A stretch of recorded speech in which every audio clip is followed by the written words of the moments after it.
उत्तराखंड को देवभूमि कहा जाता है और देवभूमि यूं ही नहीं कहा जाता है। हम आपको हिमालय की हसीन वादियों में लेकर चलते हैं, जहां पर हल्द्वानी से कुछ ही दूर दोगड़ा पीठ धाम है, वहां आपको लेकर चलते हैं। और तरीका है, यहाँ पर जो चाहोगे वो पाओगे, जैसी सोच रखोगे वैसे बन जाओगे। यहाँ की ये खूबी है और बहुत ही पॉजिटिव एनर्जी आती है। यहाँ पर आप ध्यान लगा के बैठेंगे तो सीधा परमेश्वर से आपके तार मिल जाएंगे। यही यहाँ की खूबी है। हाँ जी, मैं ये मानता हूँ कि आज के हमारे युवाओं में बहुत ही अधिक टैलेंट भरा हुआ है। उन्हें समझने के लिए हमें अपने समय से आगे आना पड़ेगा। यदि हम अपने समय में ही रहेंगे तो हम युवाओं को समझ नहीं पाएंगे। यदि युवा, आज सबसे ज़्यादा प्रॉब्लम आ रहा है युवाओं को लेके कि वो अपने मतलब लक्ष्य को, सब बोलते हैं, नहीं साध पा रहे हैं। वीडियो गेम, तरह तरह के ऐसी चीज़ों में वो उलझ रहे हैं, जबकि ऐसा नहीं है। हमें मालूम ही नहीं कि वीडियो गेम का प्रेम कितना बड़ा प्रेम होता है। उस प्रेम को हम जाने बिना किसी को उस प्रेम से अलग नहीं कर सकते।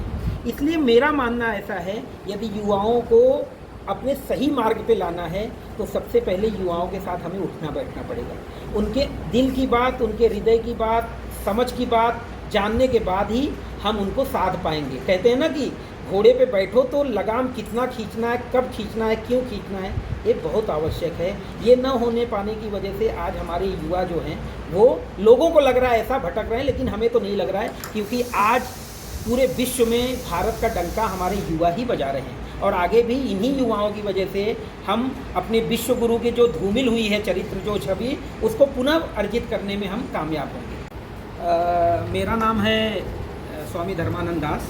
मैं जुड़ा हुआ हूँ रामानंद संप्रदाय, और मेरे गुरु जी हैं जगत गुरु रामानंदाचार्य पद्म विभूषण स्वामी श्री राम भद्राचार्य जी महाराज, जिनका स्थान चित्रकूट में है।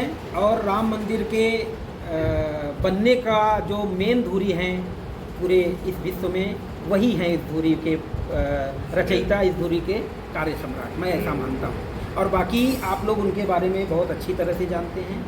2006 में जब हलफनामा दिया गया कि राम जी है ही नहीं, उसके ऊपर इकलौता गवाह देने वाले 1300 पेज का एनेक्सर उन्होंने प्रयागराज के हाई कोर्ट में दिया।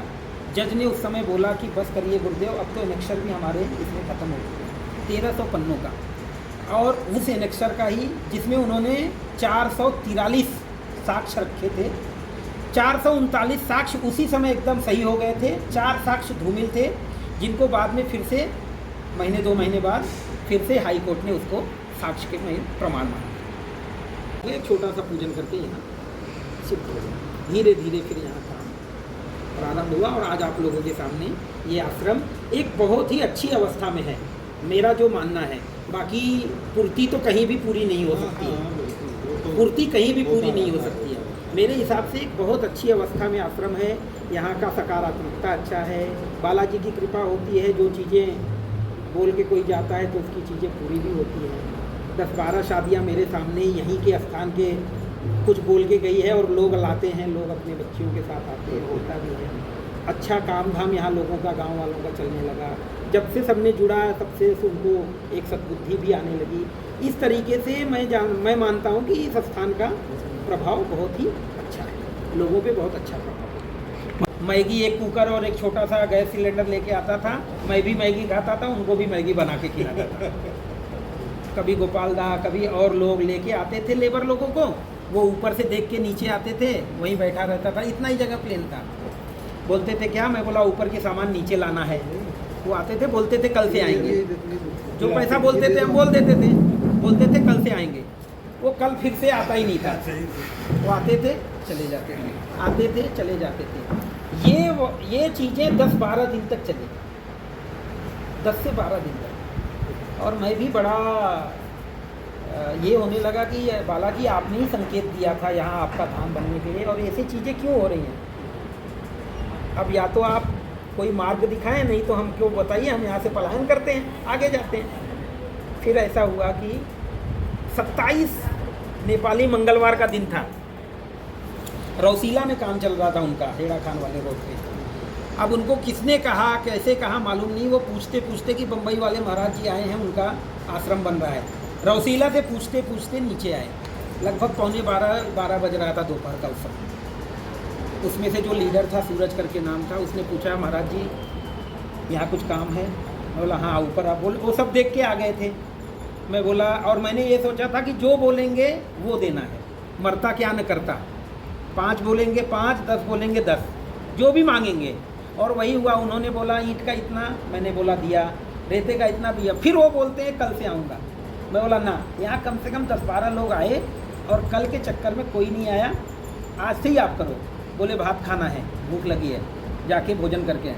मैं बोला देखो 10-12 दिन से मैं भी मैगी खा रहा हूँ, मैगी मंगवाता हूँ, मैं भी मैगी खाऊंगा, आप लोगों के लिए भी मैगी खिलाऊंगा। 27-28 पैकेट मैगी मंगवाया ऊपर से। यही मैं 3-4 बार में कुकर में मैगी बनाया, उनको मैगी खिलाया, मैं भी मैगी खाया। और एक दिन में उन्होंने इतना काम कर दिया कि आगे अगले दिन उनका जाना यहाँ से संभव नहीं था, क्योंकि 27 लोग थे। उनका पैसा इतना हो जाता कि वो छोड़ के नहीं जाते। 5-6 दिन में उन्होंने सब सामान को नीचे ला दिया और जैसे ही आया इसका शुभारंभ हुआ। और ये भवन बिना रुके 121 दिन तक मैं रोज़ आया हूँ रुद्रपुर से यहाँ, 121 डेज। जबकि बहुत सही माहौल नहीं था उस समय, कोरोना तुरंत होके ही गया था। इतनी ज़्यादा डर उस समय भी फैली थी सबके बीच में। वहाँ से आया, ये पूरा बनवा के, लिंटर के समय ये लोग भी आए थे आप लोग भी।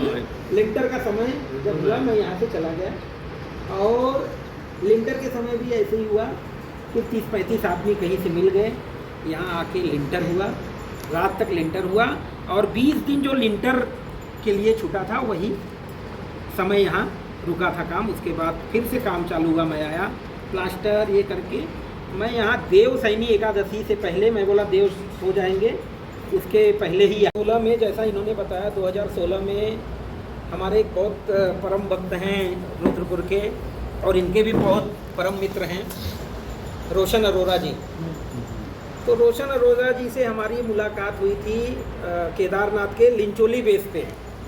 हम पैदल चल रहे थे और वो 3 लोगों के साथ थे, दीपक, संजय और रोशन जी। और इन्होंने मुझे कुछ जान पहचान नहीं, इन्होंने मुझे फ्रूटी ऑफ़र किया। बोले महाराज जी थोड़ा सा ये फ्रूटी पीते हुए जाइए। मैं फ्रूटी पीने के लिए उन लोगों के साथ वहाँ टीन सेट के नीचे बैठा, फ्रूटी पिया। उसके बाद इन लोगों ने इच्छा जाहिर की कि आगे की यात्रा यदि आप हमारे साथ करें तो बड़ा अच्छा रहेगा हम लोगों के लिए, आपके साथ चलते। वो भी पैदल थे, हम भी पैदल थे। हमने कहा ठीक है, जैसी आपकी इच्छा। और हम लोग वहाँ से चले। और 2016 से जो हमारी भेंट हुई, भेंट धीरे धीरे बदलने लगी मुलाकात में, फिर विश्वास में बदली। और विश्वास के साथ साथ एक दूसरे को जानने पहचानने में। और फिर कुंशी जी, अभय, योगेंद्र चौधरी, बहुत सारे ऐसे लोग, जो सुशील पटेल, अमित अवस्थी, ऐसे लोग, बहुत सारे लोग जुड़ते गए। और ये जो भवन देख रहे हैं आप, पहले इस भवन 1600 स्क्वायर फीट के इस भवन का निर्माण पहली बार जब ऐसा हुआ तो हमने जब फाउंडेशन रखा तो रोशन अरोरा जी ने इसके लिए पूरा जिम्मेदारी उठाया और इन लोगों को अपने साथ लेके। यहाँ इतने बड़े बड़े बोल्डर थे कि 2-2 हाथी से भी बड़े बड़े पत्थर थे। आप यहाँ का, मैं कभी फिर से रहेगा तो भेजूँगा आपको, यहाँ के पहले के फ़ोटोग्राफ्स भी हैं मेरे पास। तो इस प्रकार से इस जंगल को मंगल बनाने में पूरा योगदान जो है वो रुद्रपुर का ही है। और आज भी हर तरीके से कहते हैं कि जिस चीज़ की आवश्यकता पड़ती है, रुद्रपुर वाले यहाँ के लिए हमेशा तत्पर रहते हैं, हर तरीके से, तन मन धन से। क्योंकि स्थानीय लोगों का साथ, स्थानीय लोगों की कहते हैं ना कि उनका होना, उनका अपना जुड़ाव, ये सब भी ज़रूरी है। तो इसलिए हमने यहाँ के स्थानीय लोगों को लेके चलने के लिए, एक बच्चों के साथ हम युवाओं में जीते हैं, हम बच्चों को लेके चलते हैं। तो यहाँ के बच्चों को लेके बाकी जगह के लिए उनकी सहभागिता, यहाँ हर कार्यक्रम में उनका रहना। अभी आप देख भी सकते हैं कि यहाँ बच्चे बच्चियाँ ही हर तरीके से आप लोगों को भोजन करना, प्रसाद खिलाना, वो सब कर रहे हैं। तो युवाओं को यहाँ हमने जोड़ा और फिर गांव वाले जुड़े।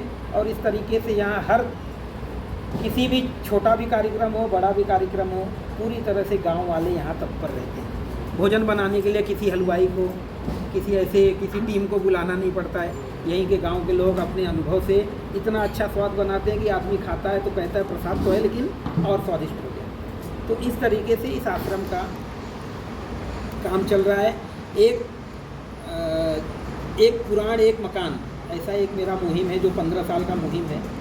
जैसा कि आप लोग जानते हैं, हमारे तक्षशिला नालंदा विश्वविद्यालय की जो पुस्तकालय थी उसको अलाउद्दीन खिलजी ने जला दिया था। इतनी पुस्तकें थी कि हमारी बहुत बड़ी धरोहर जो है वो नष्ट हो चुकी है। लेकिन आज जो काम गूगल कर रहा है वो अलाउद्दीन खिलजी जो करता था वही काम आज गूगल कर रहा है। गूगल में अनाप शनाप की जानकारियाँ जो विदेशी लोग हैं वही डालते हैं, वही आज हमारे बच्चे पढ़ के हमसे तर्क वितर्क करते हैं, जिसमें तर्क कम और कुतर्क ज़्यादा होता है। आज हमने कहा कि सगर ऋषि के 60,000 वंशज थे, तो वो बोलेंगे कि ऐसे 60,000 किसी को कैसे पुत्र हो सकते हैं। तो कुतर्क होने लगा है जो कि पुराणों की मर्यादा के विरुद्ध है। उस चीज़ को हम तो बहुत छोटे लोग हैं, लेकिन कहते हैं कि जब कारवां बनता है तो ऐसे बड़े बड़े काम हो जाते हैं।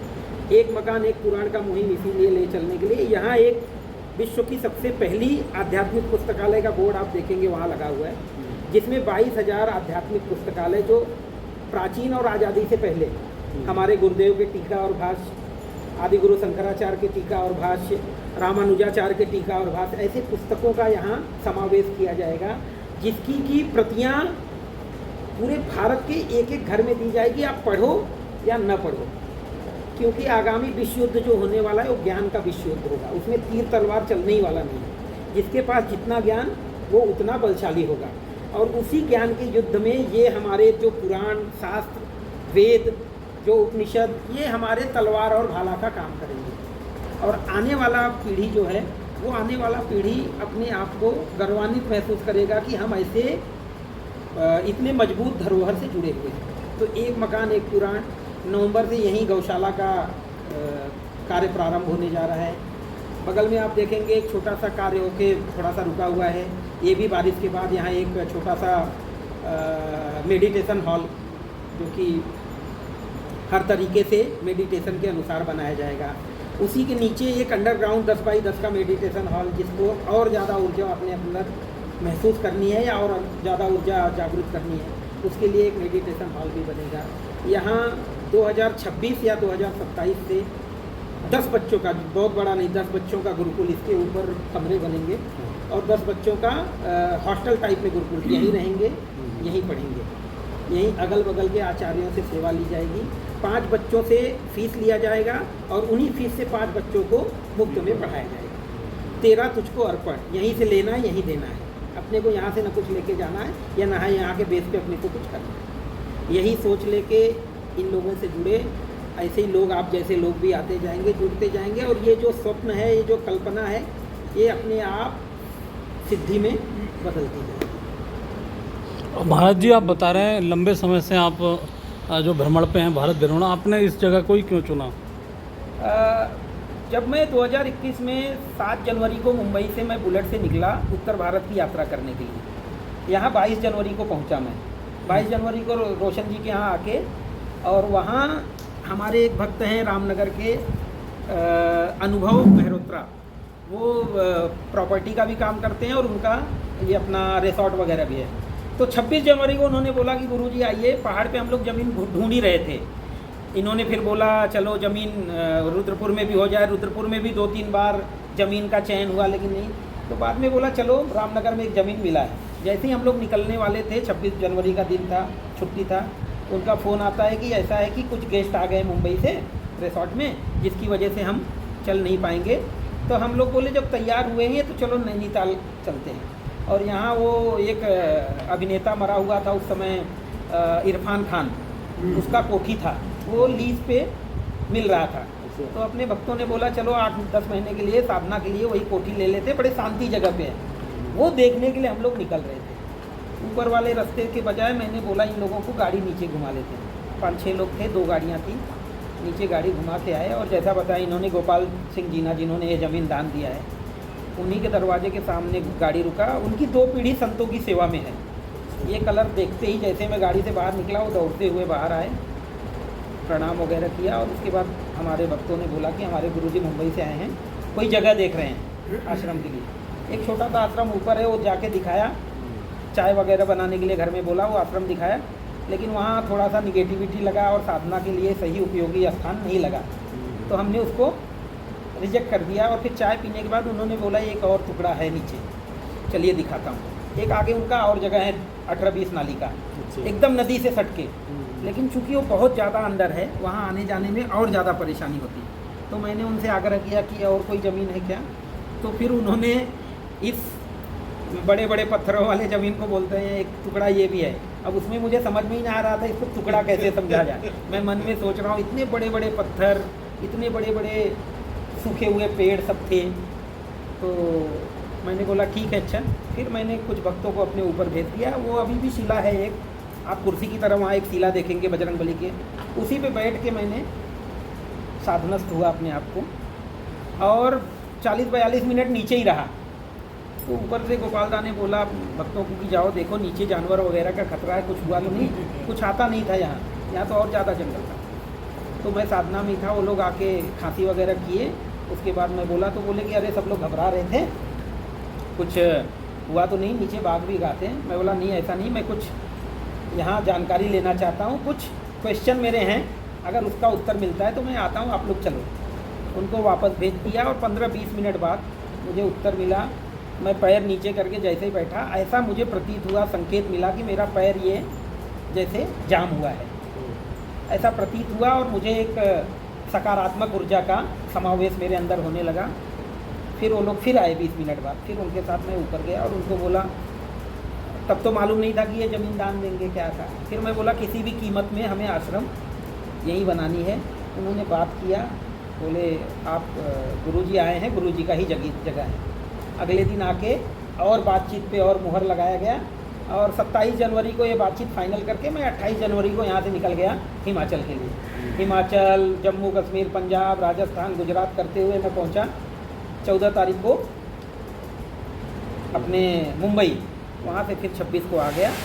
और 3 मार्च का उस साल शिवरात्रि था, उसी 3 मार्च को इसकी नींव रख दी गई, भूमि पूजन हो गया। भूमि पूजन होने के बाद भी कहते हैं कि अच्छे काम में रुकावट और बाधा बहुत आता है, यहाँ भी वैसे ही हुआ।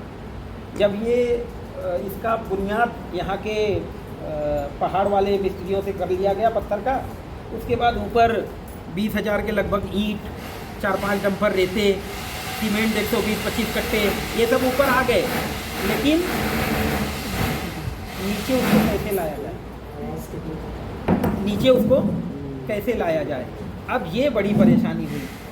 मैं रोज़, इसको मना करवा दो, मैं रोज़ रुद्रपुर से आता था।